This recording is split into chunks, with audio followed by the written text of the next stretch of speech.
A ver. ¿Ah?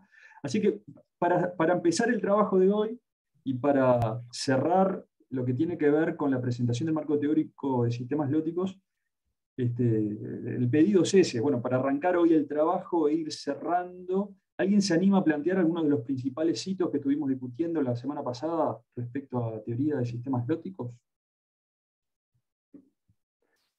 Lo que se acuerdan, cosas fundamentales. Dale, Julián. Sí, sí. No, yo tengo alguna punta acá en realidad que saqué, no lo estoy diciendo de memoria, ¿no? Pero está bueno, en principio la línea de tiempo arrancaba en el 57 con Strassler, y aquí lo que estábamos tratando era la jerarquía de orden, la jerarquía de órdenes de los tributarios y los diferentes cuerpos. Después en el 61, Illis. Eh, Acá se empieza a ver con mayor profundidad la zonación longitudinal eh, de los cuerpos, de los sistemas lóticos. En 1967 tenemos a Borman y Likens el concepto de cuenca, ¿no? De dónde establecer ese límite para los modelos de estudio, digamos, de alguna forma. Y bueno, después en el 80 tenemos este modelo así impresionante de Banot, que bueno, que después va teniendo aportes, pero bueno, es como una piedra ahí fundamental en ese sentido, ¿no? En el concepto del continuo, donde bueno, él desarrolla un modelo donde se pueden ver una gran cantidad de información de forma esquemática, eh, bueno, donde principalmente se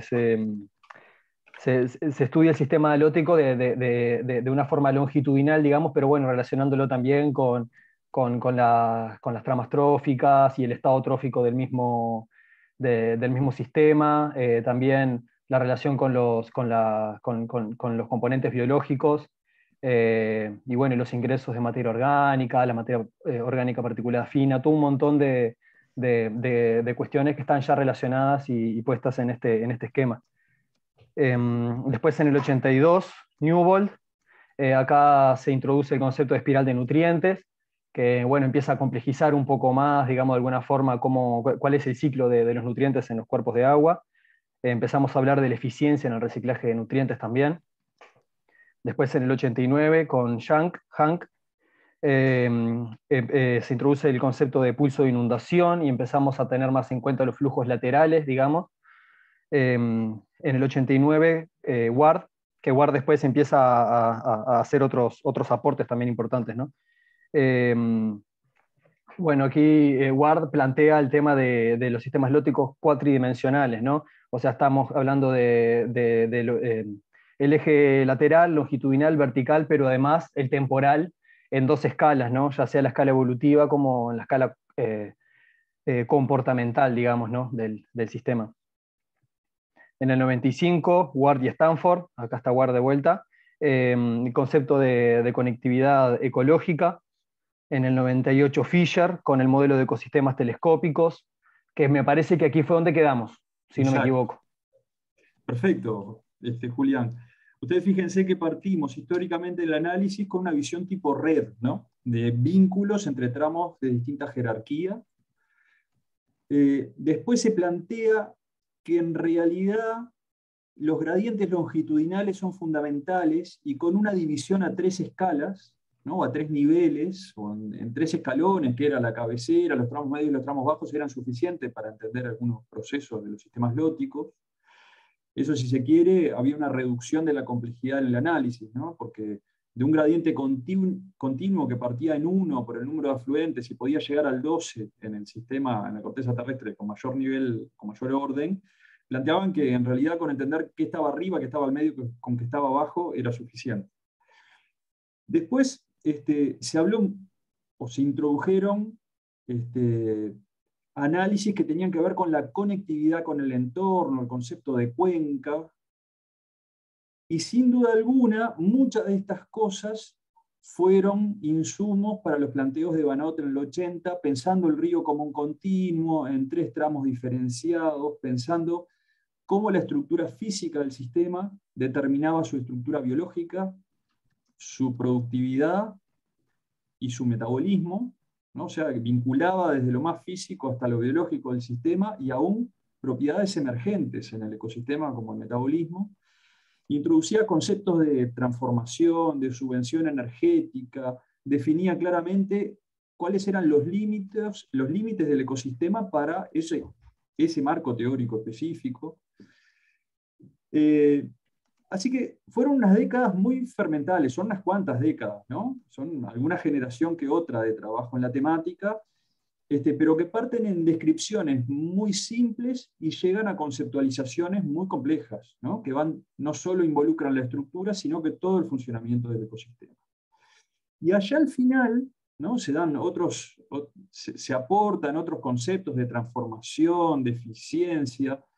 Se ve el rol de la variabilidad temporal y también espacial en estos ecosistemas, la conectividad lateral y no solo longitudinal, ¿no? A medida que pasa el tiempo, con aportes que no son lineales y acumulativos, ¿no? Sino que van aportando conceptos complementarios y con foco en aspectos diferentes del sistema, se fue armando un modelo integrado, o se trató de armar un modelo conceptual integrado en donde todas estas dimensiones eran parte. ¿Tá? Y este último en el que quedamos, que tiene que ver con el modelo telescópico, habla un poco de cuál es la respuesta a los disturbios del ecosistema, y ya no desde el punto de vista longitudinal, sino desde el punto de vista lateral, cómo los distintos componentes del sistema, el ripario, el parafluvial, el hiporreico y el propio curso de agua responden de forma diferente y se adaptan, si se quieren, de forma diferente. Y en eso, exactamente como vos decías, Julián, es que habíamos quedado, y yo les había pedido...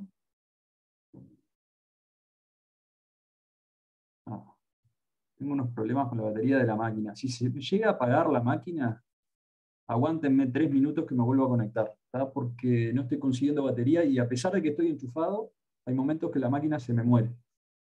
¿Tá? Pero es un tema de esperar que suba un poquito la carga a un medio minuto y la reengancho de vuelta. ¿Se acuerdan que habíamos analizado que en las condiciones previas a un disturbio, las distancias de procesamiento iban a ser muy parecidas en los 4 subcomponentes ambientales que analiza esta propuesta teórica? ¿Tá? Y que cuando había un disturbio menor, el que iba a responder rápida y fuertemente era el propio curso de agua, aumentando la distancia de procesamiento, ¿no? Y esto tiene que ver con que la velocidad del flujo es mayor en ese compartimiento y por lo tanto un disturbio va a llegar más lejos en el mismo tiempo. Ahora, cuando hay un mayor disturbio, las respuestas de cada uno de los componentes son diferentes y la tasa de recuperación o la resiliencia del ecosistema también es diferente en cada uno de estos componentes. ¿Pudieron pensar a qué podría estar vinculado o por qué los autores plantean de que este es el comportamiento de cada uno de los microambientes de un sistema halótico luego de un disturbio de mayor escala?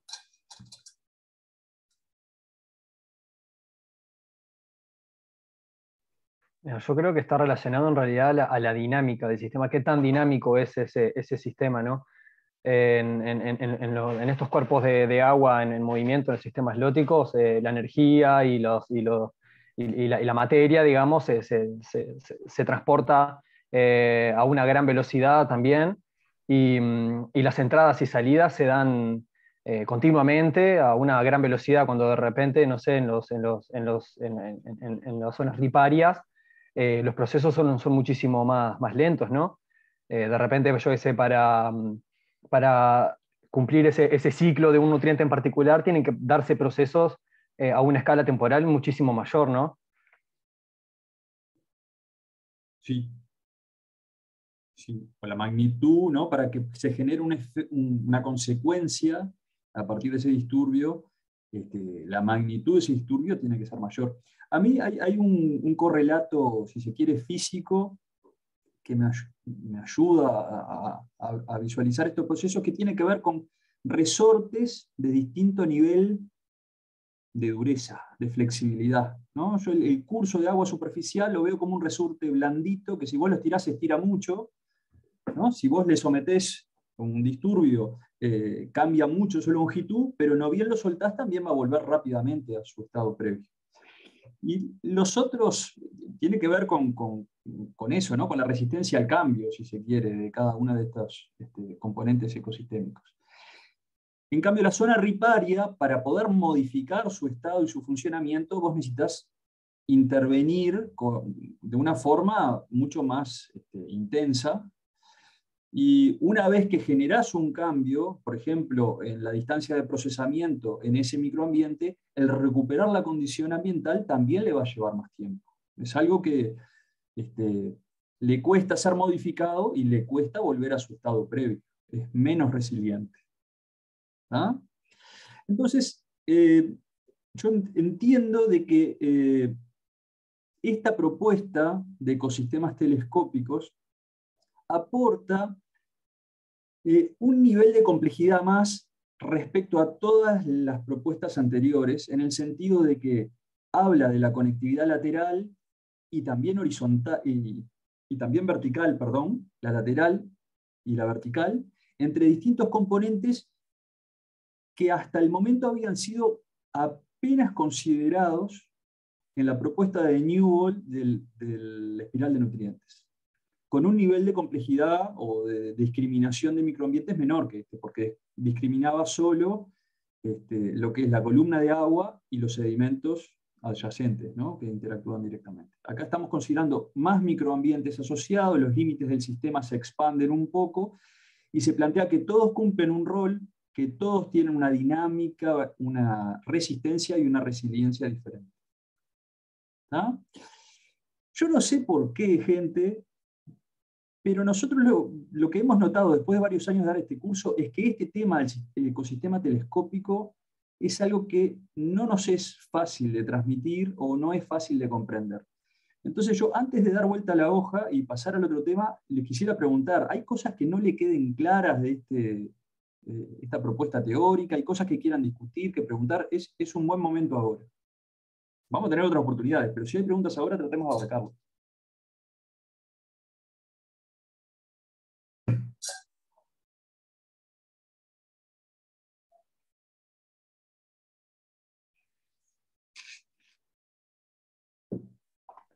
A mí en realidad personalmente una duda que me queda, por más que en la clase pasada yo te había pedido un ejemplo, ¿te acuerdas que te pedí un ejemplo de qué tipo de disturbio estábamos hablando?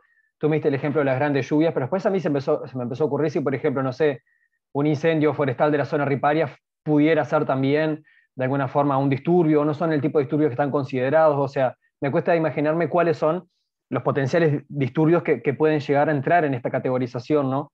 Más allá de la palabra en sí y de las grandes lluvias o grandes sequías, no sé, pero más allá de eso, el modelo en sí, personalmente creo que lo entiendo bien, digamos, lo manejo más o menos bien, no sé el resto de los compañeros, ahí sí tienen más dudas, ¿viste?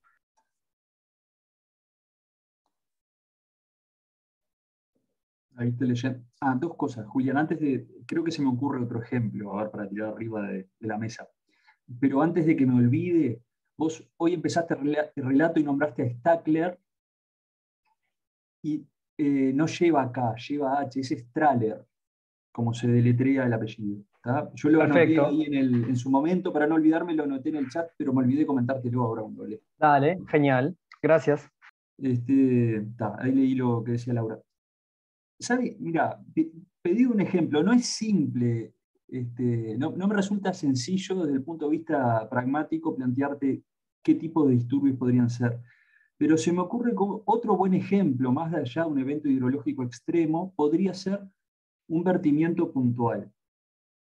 Un vertimiento de un contaminante, en el de vos podés decir es un vertimiento pequeño, moderado o muy grande, y cómo eso podría llegar a afectar las distancias de procesamiento de nutrientes en cada uno de estos 4 microambientes.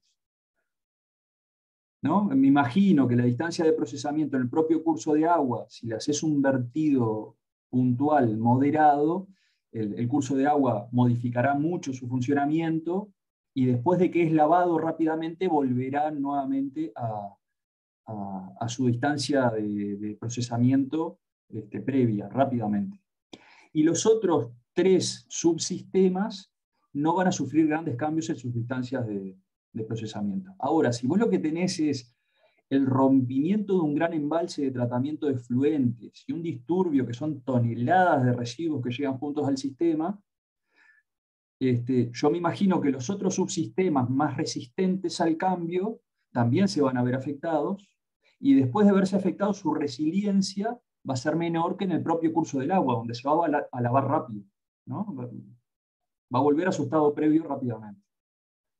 No sé si aporta, es Sí, sí, sí, sí, sí, totalmente, aporta, sí, totalmente. Está bueno para poder imaginarse más ejemplos, digamos, ¿viste? Para tener esa imagen, ¿no?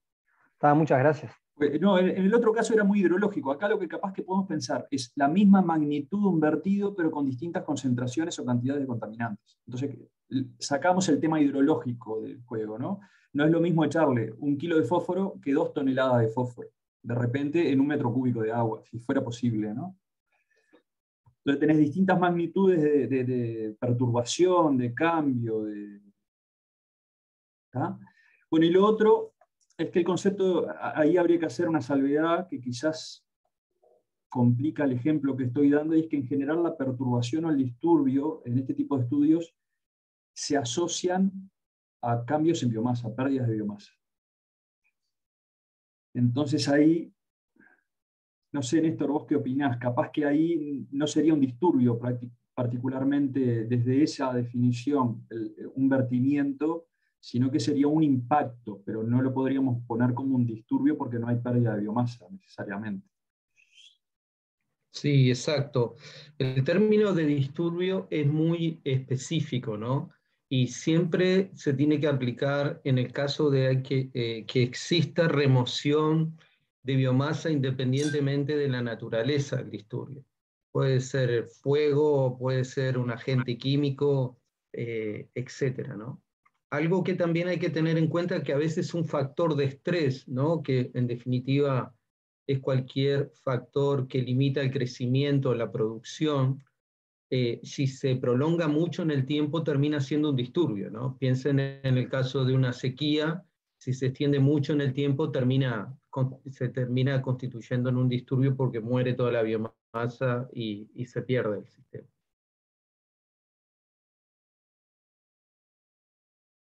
Gracias, Néstor. Bruno, dale. Entonces el fuego entra.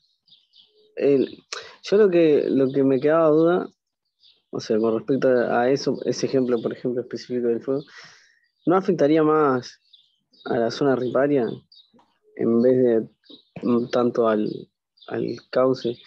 No sé, porque como los ejemplos que habíamos visto eran como todos directamente en el cauce, entonces ahí, claro, o sea, va a impactar más directo, pero estamos mirando algo que le pega de lleno, por así decirlo. Sí, sí, No sé. totalmente. Totalmente. Imagínate que la zona riparia y la zona parafluvial y los humedales asociados, si en el caso de un incendio, son los que van a estar más directamente afectados, ¿no? Pero también van a tener un impacto grande en el cuerpo de agua, sin duda también, si están asociados, no sé. Es esperable, pero va a ser como de naturaleza derivada, si querés, o el impacto va a tener otra característica. Pensar un ejemplo, ¿no? Yo creo que ahí está la dificultad. Pensar un ejemplo de un disturbio que afecte a todos los componentes por igual y que solo podamos pensar la magnitud del impacto total desde el punto de vista pragmático, no sé qué podría ser. O sea, una tormenta, pero no sé si vamos a poder generar demasiado. Imagínense que esto es una propuesta muy teórica, ¿no? Que plantea cuál vendría a ser la dinámica, la respuesta en primera instancia y la capacidad de recuperación de cada uno de los componentes.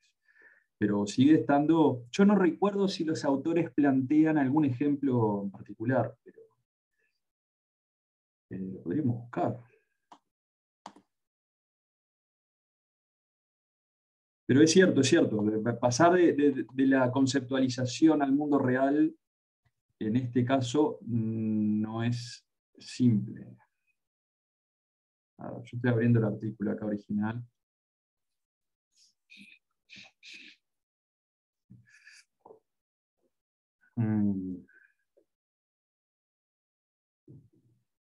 Se los voy a mostrar, les comparto las pantallas y se los muestro. No sé, creo que no le podemos dedicar demasiado tiempo al análisis específico.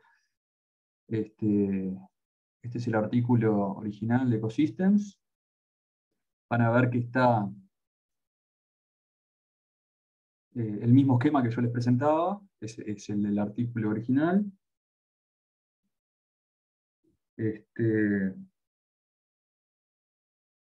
A ver. Yo leí este artículo en la preparación para hace un tiempo ya.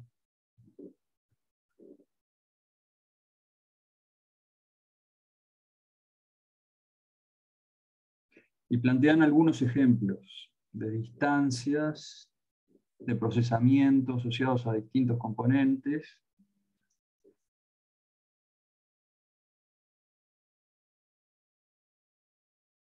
No sé si conocen los esquemitas.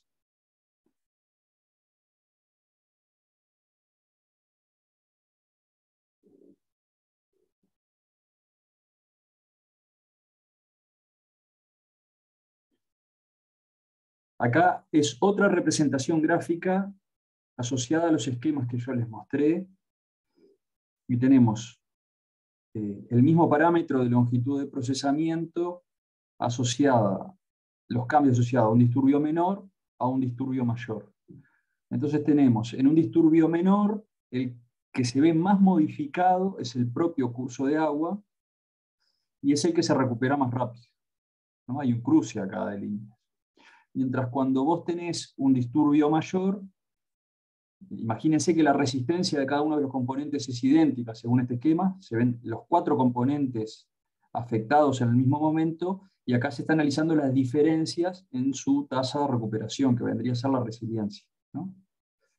La resiliencia lo podríamos medir acá como una distancia desde el momento del disturbio a que el valor vuelva a ser idéntico al que era antes del disturbio, ¿no? Operativamente. Pero sigue siendo un modelo teórico, no veo que estén manejando ejemplos en el artículo.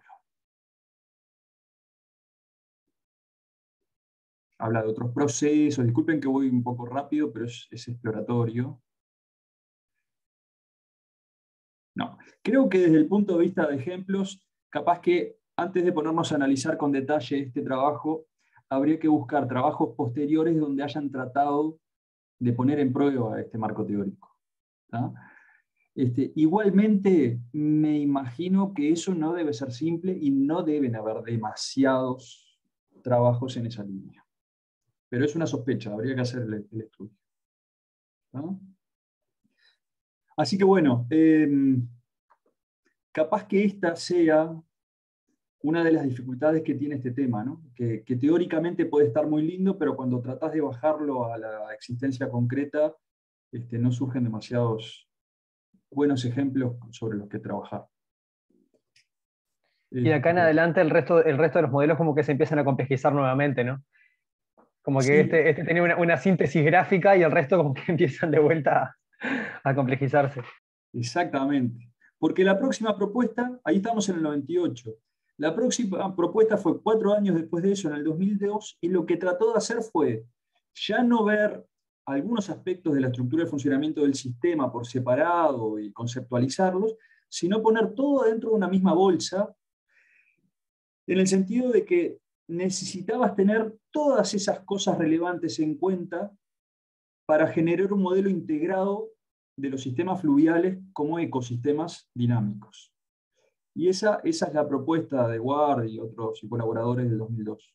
Entonces plantean que la construcción, o sea, la clave no está en optar por un marco teórico u otro, es sino tener un marco teórico que sintetice todos los diferentes aportes en una propuesta integrada. Y si ustedes se fijan, aparece, ¿no? En la base de este diagrama jerárquico, aparece la propuesta del río continuo, que proviene de Banot, y la zonación, que tenía 3 décadas, fue nacida 3 décadas antes, ¿no? De Ile, la zonación de cabecera, tramos medios y bajos, que también la toma la propuesta del continuo. Y acá estás hablando de los gradientes longitudinales, fundamentalmente, en el sistema. A eso, sobre esa base teórica, plantea la conectividad vertical, ¿no? el corredor hiporreico, la conectividad en las llanuras sedimentarias, con los acuíferos, entre los acuíferos del curso de agua. Habla de esta dinámica de disturbio y recuperación, y acá aparece la teoría, el modelo de ecosistemas telescópicos, y aparece otro que es el de discontinuidad seriada, que todavía no lo hablamos, pero lo vamos a hablar ahora en embalses.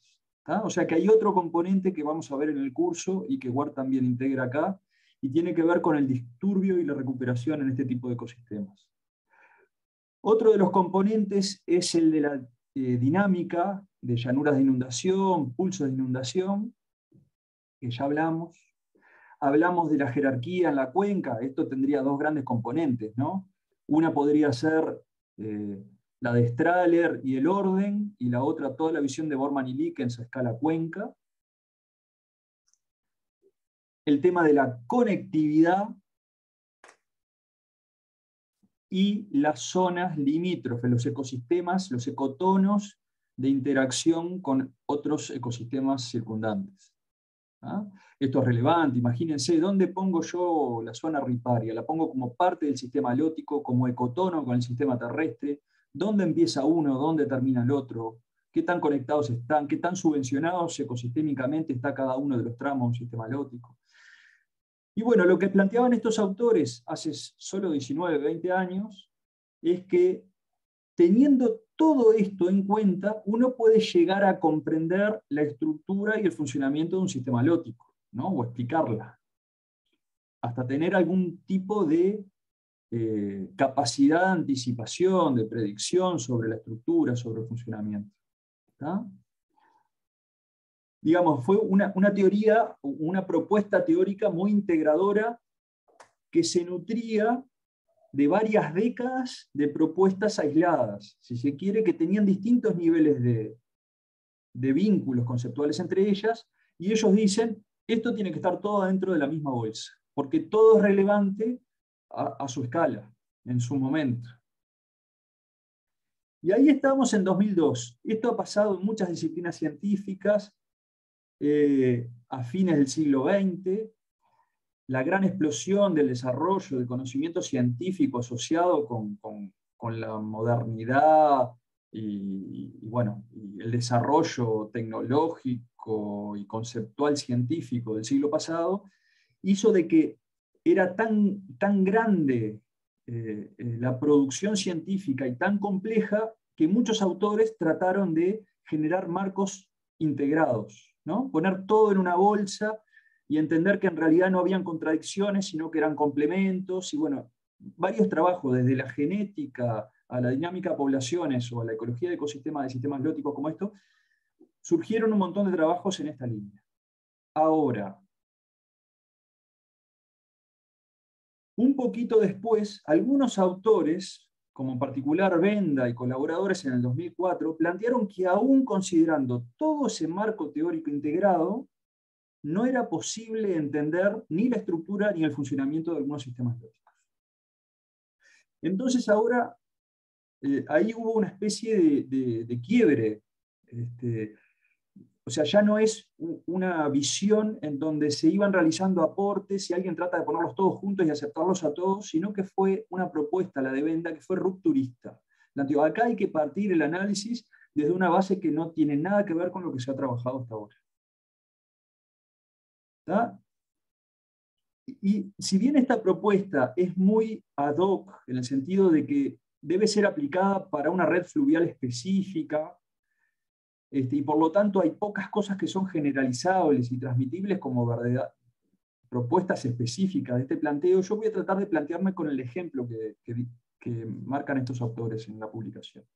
Imagínense estas dos redes fluviales. Son redes fluviales que son comparables en cuanto al orden, la escala, tamaño, pero por ejemplo, si uno se fija en dónde se dan en cada una de estas redes fluviales determinados procesos, encuentran que ocurren en partes del sistema totalmente diferentes. Por ejemplo, hay determinados procesos que ocurren en la red fluvial de la izquierda, en los tramos medios, mientras que en la red fluvial de la derecha ocurren en las cabeceras y en los tramos más cercanos a la desembocadura.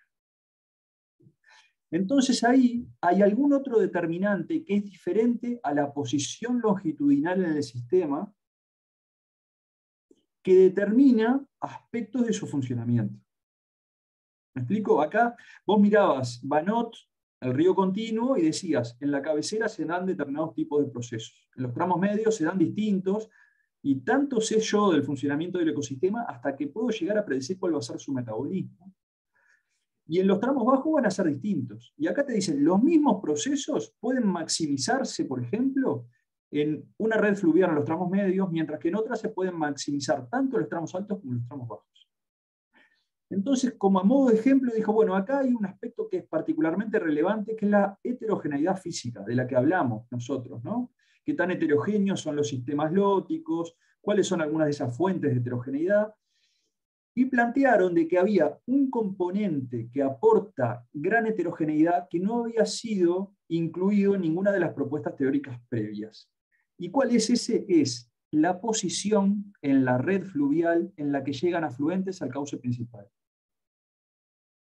¿Los ven? Los puntos rojos, en donde se plantean que tiene la mayor heterogeneidad física, están definidos por los puntos en los que llegan afluentes al cauce principal. Entonces acá llega uno, acá llega otro, y estos son, acá tenés un tramo medio, en donde tenés una seguidilla de afluentes de relativo porte, ¿no? De porte medio, que dan que todo este tramo medio sea muy heterogéneo desde el punto de vista físico.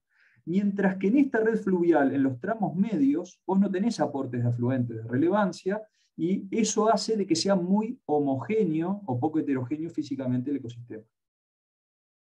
¿Tá? Entonces, imagínense, la heterogeneidad física es determinante de la heterogeneidad biológica. Si vos tenés muchos tipos de ambientes diferentes, porque vos tenés una corredera y después tenés un pozón y un rápido y una cascada, y es todo muy diferente de un metro a otro, de un tramo a otro, cercano, vas a tener organismos adaptados a todas esas condiciones.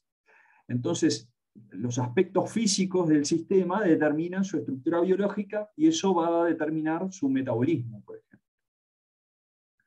Y eso no puede ser explicado desde el punto de vista de los marcos teóricos previos. ¿Está? Hablando en criollo, ¿cuál fue la conclusión conceptual o filosófica que estaba atrás de la propuesta de Benda? Y bueno, todo muy lindo el marco teórico previo, pero depende cómo se exprese esto en el territorio. Y están faltando, aún con el marco integrado, poniendo todo en la bolsa de lo que se dijo hasta ahora, hay cosas que están faltando. ¿Dónde llegan los afluentes? ¿Cómo se conectan los distintos componentes de la red fluvial? Es relevante. Y puede ser determinante de aspectos capitales para entender o explicar el funcionamiento. ¿Está? Y ahí plantearon una hipótesis dinámica de la red dinámica, se la imaginaban como una red, y bueno, empezaron a ver que el tamaño de la cuenca era relevante, que la forma era relevante, de eso yo acá en el ejemplo traté de referirme a eso, ¿no? La forma, la densidad de drenaje, cuántos cursos hay por metro cuadrado, por kilómetro cuadrado de cuenca, y cómo era esa geometría, cómo se conectan unos tramos con otros. Puedo tener redes muy densas, llenas de cursos de agua, o en la misma superficie, redes con poquitos cursos de agua muy separadas en el territorio. Esas cosas pueden ocurrir, y en función de estos 4 parámetros que interactúan entre ellos, vas a tener ecosistemas que pueden ser completamente diferentes. ¿Ah? Denme un segundito, que tengo acá un aviso familiar que tengo que atender. Pero yo tampoco, déjamela. Déjala. No te vayas con la llave, Mato. Déjala abierta. Déjala abierta. No, si me dejan la llave, me dejan encerrado. Disculpen. Bueno, entonces, hay 4 aspectos que son relevantes para definir y regular la diversidad física en el canal y como consecuencia los atributos riparios, los atributos de la zona circundante al propio curso. ¿Está? Si el ecosistema telescópico tenía dificultades para proponer ejemplos, esta todavía es más compleja, porque si se quiere plantea de que hay conceptos que son diferentes a los que habían sido planteados antes y que no son universales. Hay que estudiar una red fluvial específica para poder entender dónde van a aparecer los sitios con mayor heterogeneidad física, hablando a lo criollo nuevamente, y depende, estudialo y fíjate, pero es muy difícil que tengas una hipótesis a priori clara. Estudia cuál es el tamaño de la cuenca, estudia cuál es su forma, cuál es la densidad de drenaje, cuál es la geometría, la conectividad entre los distintos componentes en el territorio, y bueno, recién ahí vas a tener elementos como para entender cuáles son los procesos que ocurren, dónde están determinados organismos y dónde están otros. Así que sin pretender ir más allá, en el avance de este tipo de ejemplos, yo lo que le puedo decir de que esto surgió en el 2004 porque en el 2004 había mayor capacidad de estudiar este tipo de ecosistemas en detalle. Y una herramienta fundamental era la capacidad de cálculo computacional y el trabajo en sistemas de información geográfica, que te permite a vos vincular información de naturaleza muy diversa, desde la topografía de una cuenca hasta su densidad de drenaje, y hacer estimaciones y vínculos estadísticos entre distintos componentes, y generar un modelo adecuado para el sistema que estás estudiando y que de repente no es trasladable a otro. O sea, eso es, yo acá puedo entender de que hay una asociación entre la forma de la cuenca y dónde ocurren determinados procesos que es válida para mi sistema y para ningún otro, o al menos para ningún otro que tenga otras características diferentes. Pero esa capacidad vino asociada, vino de la mano o vino derivada de las nuevas herramientas de análisis masivo de datos, de grandes capacidades de datos que te permiten entender procesos que son bastante complejos. Y este quiebre que se empezó a dar en el 2004 tuvo otro derivado posterior que es la propuesta, la última que yo les voy a comentar ahora, en donde también se cuestiona esta visión de cambios graduales longitudinales en la que se basaba, si se quiere, toda la teoría previa, ¿no? Banot, pero antes ya la zonación, las 3 zonas de Indies en el 61.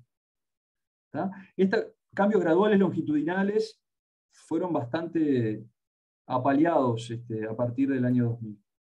Y bueno, esta última propuesta es que de la síntesis de ecosistemas riberinos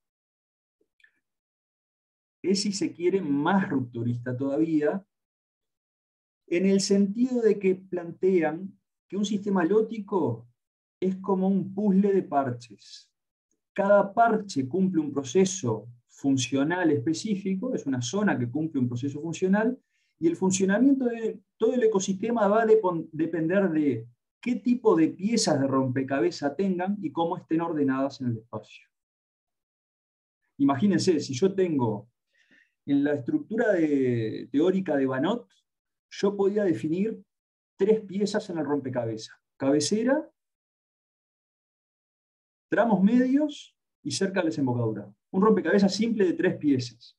Y yo podía decir, en el tramo de la cabecera, las funciones que se cumplen ecosistémicas involucran poca producción in situ en el propio curso de agua y subvención energética de la zona riparia. Yo tenía un proceso funcional ahí y un metabolismo que era heterotrófico. En los tramos medios podía describir el funcionamiento. Ahora, en esta propuesta, que es la propuesta de Thorpe del año 2006 y colaboradores, lo que plantean es, en realidad los parches son mucho más chicos y pueden estar ordenados de muchas formas en el ecosistema. No es lo mismo que yo tenga los parches autotróficos, aguas arriba, y después los heterotróficos, a que los tenga todos mezclados. O que tenga tramos de autotróficos, heterotróficos, autotróficos, heterotróficos. Y las características del sistema todo va a depender de qué tipos de parches tengan, cuántos tenga de cada uno y cómo estén ordenados en el espacio y cómo se vinculen unos a otros. Desde este punto de vista es súper potente la aproximación conceptualmente, pero desde el punto de vista operacional es muy difícil de poder aplicarla. Porque si ya la propuesta de Benda te decía, bueno, acá lo importante es dónde llegan los grandes afluentes, estudia tu sistema, bueno, está, ¿dónde llegan los afluentes? 2, 3, 4, 82 puntos en donde al curso principal llegan afluentes. Los puedo definir, los puedo estudiar, ver las características. En este caso te dice, definí un parche, bueno, primer pregunta que tenés que hacer, ¿y de qué escala es el parche? ¿Mide centímetros, mide metros, mide kilómetros? ¿A qué escala tengo que trabajar esto? Si es tan dependiente de la característica de cada parche, tendría que ir a unidades funcionales mínimas que pueden tener escala muy pequeña, y si tienen una escala muy pequeña me van a multiplicar mucho, ¿no?, el número de parches. Y tengo que poder ubicarlos y ver cómo se relacionan, y se hace muy complejo. Vuelvo a la imagen. Entonces aparece este concepto de zona de funcionamiento, zonas de procesos funcionales, que son parches en el sistema, que dependen de la morfología, de las características del flujo. Hablan de una dinámica jerárquica de parches, en ese sentido que yo les decía, no es lo mismo que esté el A y después el B, a que estén al revés, el B y después el A. Hay una jerarquía. Y plantean 14 principios que permiten predecir patrones de distribución de organismos, de procesos, de regulación. Se complica. Desde el punto de vista filosófico, epistemológico, ¿qué les diría? Al igual que la propuesta del 2004 de Benda, bueno, estudiar, definir todas las partes para después ver cómo puede ser su posible interacción y cuál es el resultado en el funcionamiento global del sistema. Pero tenés que conocer las partes para entender el todo, y las partes del sistema específico que estás estudiando. No hay generalizaciones posibles. No hay demasiadas generalizaciones posibles, que si se quiere, era un poco la fortaleza de toda la teoría clásica de estructura y funcionamiento de sistemas lóticos. Yo podía generalizar cosas, podía plantear hipótesis a priori, podía explicar cosas que pasaban. ¿Y por qué surge esto? Bueno, surge estas propuestas, tanto de Benda como la de Thor, por la mayor capacidad de análisis, por la mayor capacidad de detalle en el estudio de este tipo de ecosistemas, y por la inadecuación de todo el marco teórico previo para explicar algunas estructuras y funcionamientos de sistemas lóticos. Hay veces que hay ecosistemas lóticos, cuencas o redes fluviales, en donde las tres zonas de cabecera, aguas medias y aguas bajas, no son fácilmente determinables o no ocurren los procesos que uno esperaría que ocurran ahí de acuerdo al marco teórico previo. Entonces hay que tratar de entenderlo desde otra perspectiva. Lo mismo, se cuestiona la visión de cambios graduales longitudinales. Esto es muy abstracto y Julián me va a decir, bueno, pero dame un ejemplo, y va a tener razón. Entonces, yo a lo largo de los cursos, el mejor ejemplo que encontré fue este. No sé si es suficiente, pero es el mejor que he encontrado, en donde los locos no se quedan con definiciones de parches muy pequeñitos, que complejizarían mucho, e integran, y fíjense, una zona de proceso funcional móvil. Entonces vos tenés un curso que con el tiempo va a cambiar su disposición al espacio. Después podés encontrar zonas meandriformes, y eso en esta propuesta lo denominan como una zona de proceso funcional. Ocurren de determinados procesos ahí, ¿no? Erosión de una punta, de un lado, disposición de la otra. Esto de tramos múltiples, ¿no? La llanura de inundación, como otra zona de procesos funcionales. Acá no se está refiriendo tanto al metabolismo, por ejemplo, sino que se está refiriendo a zonas de procesos funcionales asociadas a la morfología del curso y su entorno, ¿tá? O el delta. Y plantean que si vos podrías llegar a definir 4, 5, 6 tipos de zonas de procesos funcionales, lo podrés vincular longitudinalmente en una red, bueno, y entender cómo podría funcionar el sistema en su conjunto. Imagínense, si yo tengo una zona de proceso funcional aguas arriba que sea exportador neto de materia orgánica particulada fina, yo espero que eso sea un determinante para el funcionamiento de las zonas de procesos funcionales que están aguas abajo, ¿no? Hay una direccionalidad en el sistema. Pero no solo tiene un sentido longitudinal, porque acá aparecen también componentes de interacciones laterales, ¿no? Las llanuras de inundación y ese tipo de cosas. Paso raya, moraleja, ¿qué es lo que yo quisiera transmitirle con esto? La idea que quisiera que ustedes se queden después de estas visiones que son tan rupturistas y tan ad hoc, tan a medida del sistema que se va a estudiar. Primer conclusión, no siempre el marco teórico tradicional es útil, no siempre es suficiente.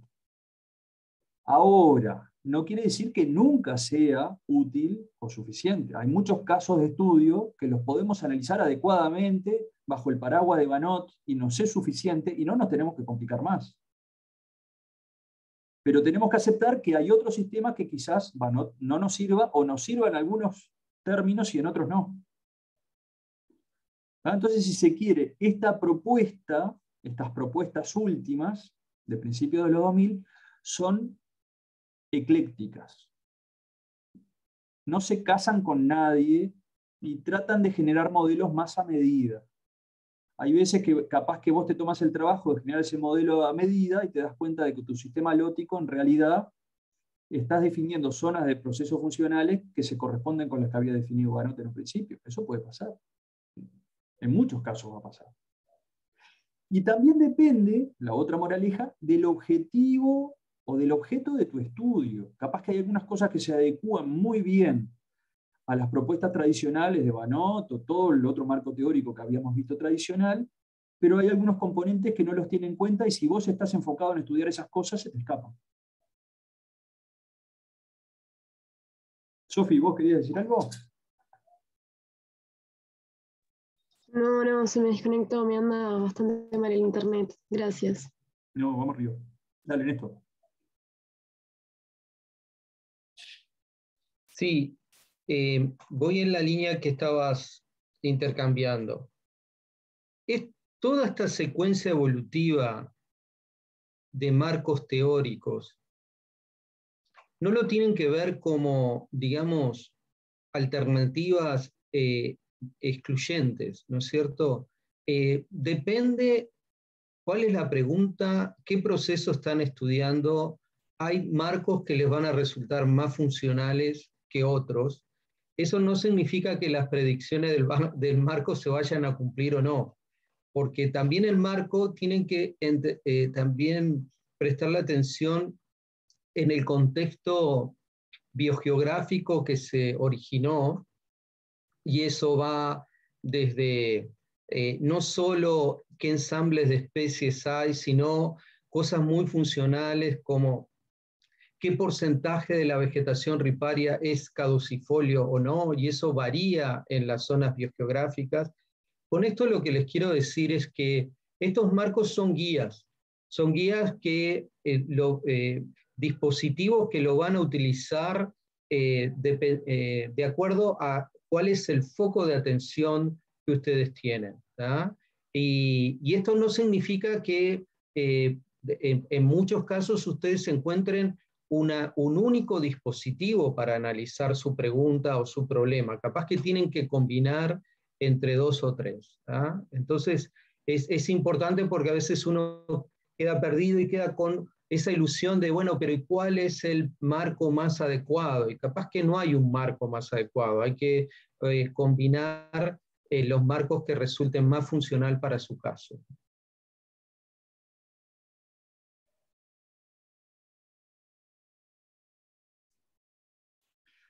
Y esto es fundamental, gente.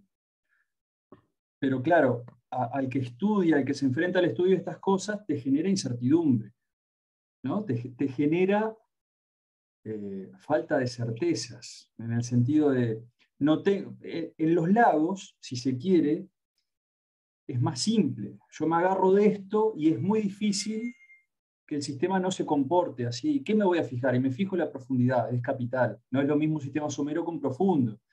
Entonces yo describo un par de parámetros del sistema, profundidad, Me puedo fijar si está en una zona del mundo que es cálida, si es fría. Entonces ya tengo idea cómo va a ser la circulación interna de la materia. Me fijo la carga de nutrientes. Entonces, con algunos relativa cantidad mínima de descriptores, yo puedo entender bastante. Tengo un marco teórico sólido que me permite entender cómo va a funcionar el sistema, cómo se va a comportar, qué problemas se pueden expresar, ¿no? Ese tipo de cosas. ¿Qué tipo de interacción va a ocurrir con el entorno, con la comunidad? Ahora voy a un sistema lótico y las certezas no son tantas. ¿Ah? Pero ¿cuál es el problema? ¿Es que no sabemos lo suficiente? ¿O el problema es que los sistemas lóticos son inherentemente más diversos y complejos? Yo creo que es lo segundo. Son sistemas que no son tan parecidos entre sí. Y por lo tanto, no cualquier talle le queda bien. Tenés mucho más opciones. Néstor, dale. Sí, eso es cierto, pero también a veces hay patrones que son bastante, digamos, constantes, ¿no? Por ejemplo, si nosotros estamos terminando unos análisis donde, por ejemplo, de todas las estaciones que se registran caudal en el Uruguay, hemos analizado como una lista de más o menos unos 20, 25 atributos hidrológicos. Esto va desde cuál es el caudal medio, el caudal por mes, las variaciones máximas, mínimas, bueno, una cantidad de atributos que te indica, digamos, en cada microcuenca o cuenca que se mide, cuál es la firma que tiene desde el punto de vista hidrológico. Y eso se compone desde muchos atributos. Y es interesante cuando uno analiza alrededor de 60 y pico de estaciones en la escala del Uruguay, y me hizo acordar el diapositivo que tú mostraste, Guillermo, ahora último, que en realidad hay 3 o 4 atributos que logran describirte toda la heterogeneidad espacial que ves en el Uruguay. Es justamente la que hablabas, es para atrás, mira, pasá lo que te digo cuál es, más para atrás. Dale para atrás, dale para atrás. Ahí, esa misma, para adelante, para adelante. Una, ahí va, la siguiente. La siguiente a esta. Perfecto. Está, porque vos lo vas viendo, yo las Exactamente. veo pasar antes y se ve que a vos te llegan después. Perfecto. Ahí, si ustedes se fijan en un recuadrito que va a aparecer ahora a la izquierda, cuando uno trata de entender en el Uruguay cuáles son los factores que explican las diferencias entre esas 60 estaciones que están distribuidas a lo largo del país, y lo que juega es el tamaño de la cuenca, la forma de la cuenca, con 2 o 3 atributos, la longitud de la red, la distancia del punto más distante o de la naciente de la cuenca al punto que están midiendo, y pesa mucho menos el gradiente de precipitación que tenemos en el Uruguay entre el sur y el norte. ¿tá? Con esto lo que les quiero decir es que hay algunos aspectos, como por ejemplo la variabilidad del caudal y todo lo que eso termina regulando, que puede ser, digamos, analizado y sobre todo predicho para aquellos sitios que no tienen información a partir de un conjunto muy reducido de atributos. Pero obviamente eso es el capítulo hidrológico y de caudales. No quiere decir que en términos de otros atributos ecosistémicos o otros atributos de calidad de agua, ese patrón se repita, ¿no? Pero en términos hidrológicos, estos atributos que están acá, más el gradiente de precipitación norte-sur de Uruguay, que va de 1200 a 1600, explican casi toda la heterogeneidad que observan en el espacio, ¿no? Y eso es llamativo. Yo, por ejemplo, esperaba una contribución mucho más grande de las diferencias entre sur y norte de la precipitación. Y sin embargo, tiene una contribución mucho menor en relación al tamaño y la forma de la cuenca.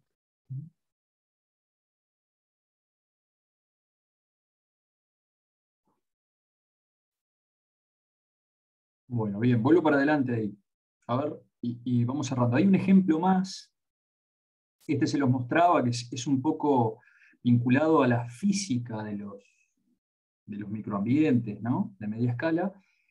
Y acá hay otra propuesta de ejemplos en donde se plantean otros tipos de parches diferentes, parches abióticos y parches bióticos, y si esos parches bióticos, por ejemplo, están formados por heterótrofos o por autótrofos mayoritariamente. ¿Tá? Esta es la última propuesta. Y esta propuesta, este análisis que plantea Néstor, yo entiendo que es un derivado conceptual de estas propuestas teóricas y que involucran un análisis de grandes cantidades de informaciones en un marco de un sistema de información geográfica en donde uno puede ver cuál podría ser el peso de determinadas potenciales mecanismos o hipótesis, ¿no? De vínculo causa-consecuencia entre distintos componentes del sistema, o forzantes ¿no? y consecuencias, y ahí entender, en el caso de los sistemas lóticos de Uruguay, qué cosas son más relevantes que otras, ¿no? Pero lo que estás haciendo al final de cuentas es generando un modelo específico para nuestra latitud, para nuestra realidad geográfica y nuestro paisaje. ¿Tá? Sí, exactamente. Digamos, y ahí subrayar lo que tú estabas diciendo, Guillermo, que eso es posible en este momento. ¿Por qué? Porque tenemos una capacidad de observación a través de la teledetección de qué es lo que está pasando en esas cuencas de drenaje, pero además tenemos una formidable en relación al pasado, ¿no? Si esto lo hablamos dentro de 10 años, seguramente nos parece la época de piedra, la actual, ¿no? Pero tenemos una formidable capacidad de análisis de toda esa información al mismo tiempo. Entonces, hoy día, de alguna manera, nos permite hacer lo mismo que hace Facebook, WhatsApp y tantos otros algoritmos. Es que así como ustedes van definiendo un perfil en las cosas que ven, seleccionan, y Facebook tiene una matriz de ustedes con 5.000 atributos, lo mismo podemos hacer con cada tramo, cada punto que nos ponemos a medir, y podemos tener un conjunto gigantesco de atributos de qué es lo que pasa en esa cuenca. Todavía, por ejemplo, no llegamos, por temas de resolución espacial, todavía no llegamos a tener un detalle muy fino de la estructura de la zona riparia. Pero eso, por ejemplo, con drones ya se puede hacer, ¿no? Pero después sabemos cuál es el suelo, cuál es el uso del suelo, sabemos hasta los aspectos geológicos, etcétera, etcétera, ¿no? Pero en definitiva es el mismo avance. Pueden pensarlo desde cómo se construye las bases de datos que circulan entre las redes sociales y les manda mensajes cuando abren su correo o cuando hablan en YouTube, les despliega ya un menú de opciones que le parece al algoritmo que a ustedes les va a resultar interesante. Lo mismo se hace acá, lo único que te dice es qué se parece aquí en el espacio o qué difiere más en el espacio que otra cosa. No es más distinto que eso. Bueno, me hiciste acordar de algo capaz que pueda aportar para sacarle un poco de... Cuando planteamos estos temas, nosotros le planteamos una masa teórica que entendemos que es bastante comprensible, ¿no? O sea, por qué se da una cosa, por qué se da otra, qué esperar de un sistema. Terminamos esto y en la última parte del desarrollo de estos sistemas lóticos tratamos de romperle todo, ¿no? En el sentido, bueno, todo eso que venimos entendiendo y tratando de explicar claramente, y que tiene un fundamento y una argumentación y que muchas veces se cumple, bueno, en muchos de los casos te lo vas a tener que olvidar porque no te sirve de nada. Y eso, desde el punto de vista de la perspectiva de alguien que estudia esto por primera vez, es un problema, porque decís, bueno, está, yo al final de cuentas es que entendí algo o es que no entiendo nada. Y el mensaje es, no, el tema es que esto es suficientemente complejo como para que todo eso que se entiende a veces no sea suficiente o no sea aplicable, ¿tá? Porque hay veces que no se puede aplicar. Y yo, en la reflexión esta, creo que el cambio conceptual tiene que ver con lo siguiente. Toda la teoría clásica tiene una visión bastante mecanicista y conceptual, ¿no? Esto funciona así, entonces esto tiene tal consecuencia y hay vínculos entre conceptos que son lógicos. Estas nuevas perspectivas que se dan, como decía Néstor, en el análisis de grandes cantidades de información, es más empírica, en el sentido, estas dos cosas, cuando una sube, la otra también sube. Y yo eso estadísticamente lo puedo demostrar. Y no me importa tanto, o de repente en mi primera instancia, en mi exploración de datos, no me importa tanto vincular cuál es el mecanismo que vincula una cosa con la otra. Yo lo que veo es que las dos varían en el mismo sentido, o en sentidos contrarios. Entonces, si yo voy midiendo esta variable, yo puedo saber que, o poder tener una capacidad de saber qué va a pasar con otra, aunque no pueda explicar qué es lo que está pasando que las vincula. ¿Tá? Entonces, desde el punto de vista conceptual, está yendo a un modelo, pasando de modelos conceptuales de ideas vinculadas coherentemente, a un modelo empírico que se construye a medida de un set de datos. ¿Qué es lo que hacen estos algoritmos de Big Data y de las redes que decían esto? ¿Tá? Y para cerrar, estos datos que plantea Néstor, yo entiendo que tienen que ver con el trabajo de Pepe Barquín, que es un profesor de la Universidad de Bilbao, que trabaja en estos temas, que se formó con Benda y estos autores. Y él nos mostraba hace unos años, en unos seminarios que dio en el CURE, algunos estudios, por ejemplo, de cómo podía llegar a tener información de sistemas que nunca habían sido monitoreados, que no había nada de información. Entonces imagínense, el ejemplo que él manejaba en ese momento, lo que yo recuerdo de ese ejemplo era, imagínense los Pirineos europeos, si yo quiero saber cuáles son los ambientes en donde determinada especie de salmónido está presente. Y nunca los fui a muestrear porque son inaccesibles. Entonces, ¿yo qué puedo hacer? ¿Qué hacían ellos? Yo puedo sacar información de donde esos organismos están presentes, tratar de ver cuáles son las características ambientales de los sitios donde viven, y tratar, a través de un análisis de sistemas de información geográfica, de encontrar nuevos sitios que tengan esas características. Y en esos sitios va a ser probable encontrar esos organismos, aunque yo nunca haya ido. Entonces, si voy a buscar, no voy a buscar a ciegas a todos lados por igual. Hay algunos lugares que es más probable encontrarlos. Y si yo voy y los encuentro, en cierto sentido, estoy validando mi modelo estadístico empírico, que no tiene conceptos atrás, tiene asociación entre variables que de repente los vínculos son indirectos, o son consecuencias de procesos comunes, pero no hay vínculos directos entre las dos variables. ¿Tá? Y bueno, hoy en día ese tipo de análisis pueden hacerse mucho más en Europa que acá, mucho más en los países desarrollados, porque hay monitoreo biológico asociado, además del monitoreo físico-químico, además de la información de sensores remotos. Pero bueno, hoy en día cada vez se puede avanzar más en ese sentido, generar modelos empíricos específicos para determinadas cuencas o determinados sistemas fluviales. Néstor, dale. Sí, a ver, para utilizar otra analogía y tratar de entender, esto es como hace 20 o 30 años se programaba un robot que le teníamos que ir comando a comando qué es lo que tenía que hacer en una especie de árbol de decisión mayoritariamente dicotómico. Si aparece tal cosa, haga esto, si no, vaya por este camino.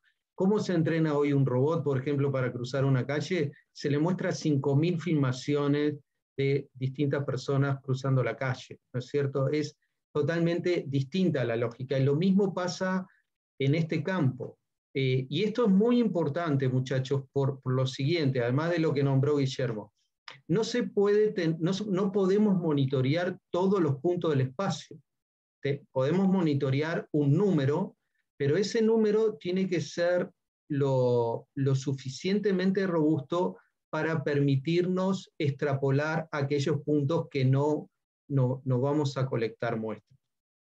Y eso es efectivamente lo que pasó fundamentalmente en el marco de la Unión Europea, cuando el 7º programa marco del agua se tomaron el trabajo de monitorear toda Europa, con un objetivo, que era establecer la calidad de agua de ríos, lagos, etcétera, en Europa, y todos aquellos que tuvieran una mala calidad de agua, fijar una estrategia de recuperación en un contexto de 20 o 30 años. Y claro, se generó una cantidad de información impresionante, y cuando se empezó a analizar esa información, se comenzaron a visualizar patrones espaciales. Es decir, mirá, en la península cantábrica hay ciertas características que no observamos en el centro, ni en Escandinavia, y al revés, etc.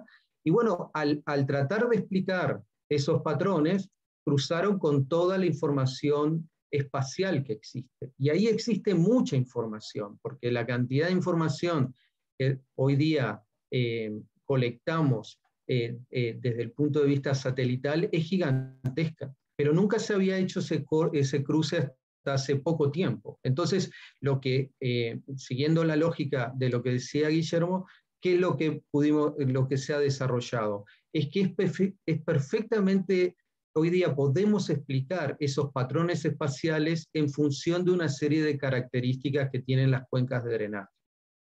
Y es una cantidad de capas gigantescas que van desde la geología, el suelo y qué es lo que estamos haciendo arriba, más todo el motor de la hidrología y cómo la caracterizamos.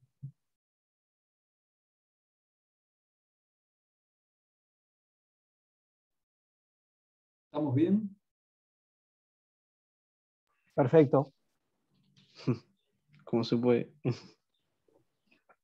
Bueno, entonces, si ya están destruidos anímicamente, vamos a dar el salto. Bueno, ¿y qué conclusión sacamos a partir de todo esto? Y hay una frase que yo la repito y la repito, es que es del mismo artículo de la última propuesta que yo les planteo, el de Thorpe del 2006. ¿Tá? Thorpe concluye su artículo diciendo que los sistemas lóticos son inherentemente complejos y casi siempre frustran el deseo de los científicos, conservacionistas, gestores ambientales y gobierno de modelos simples. ¿Tá?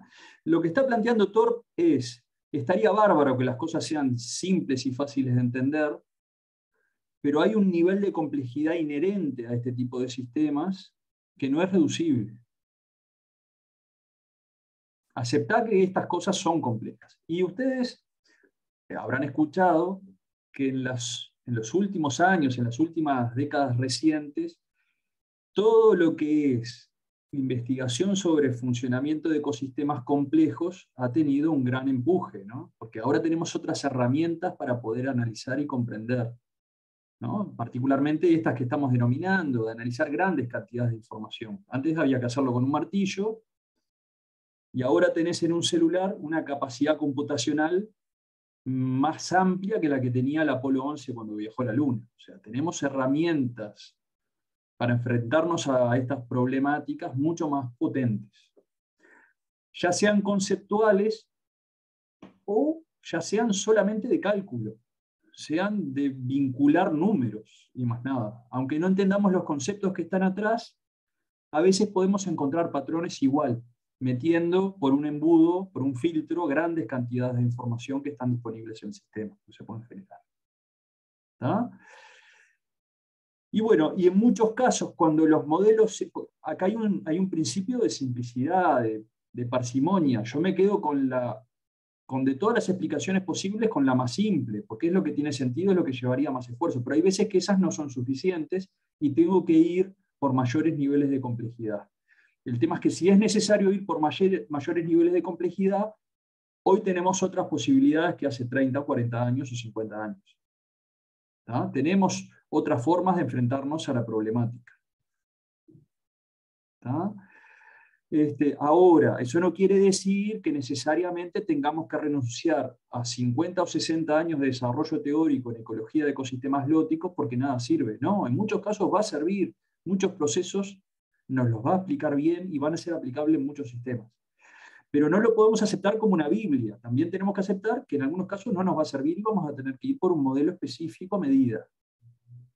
Un poco va por ahí. ¿Está? Dale, Laura, tranquila, estamos cerrando el tema. No sé si les merece alguna consideración más.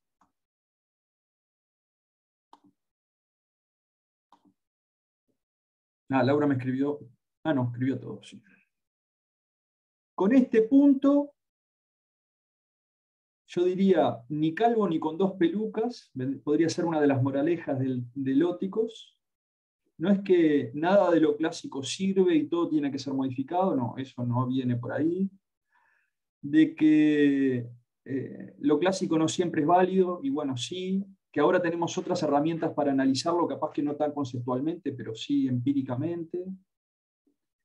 Y que bueno, que no hay verdad revelada. En ningún aspecto de la vida o de la ciencia hay verdades reveladas, pero acá la cosa es más heterogénea y puede ser que falle la teoría con mayor frecuencia. ¿Está? Y ustedes van a ver que vamos a ir al campo, a la salida de campo, y vamos a volver a hablar de Banot, y vamos a ver, y bueno, y todas esas cosas que parecían muy lógicas van a seguir siendo lógicas, ¿no? Van a tener sentido igual. Gente, antes de cerrar el tema de Lóticos, ¿alguna reflexión, duda, comentario, aporte?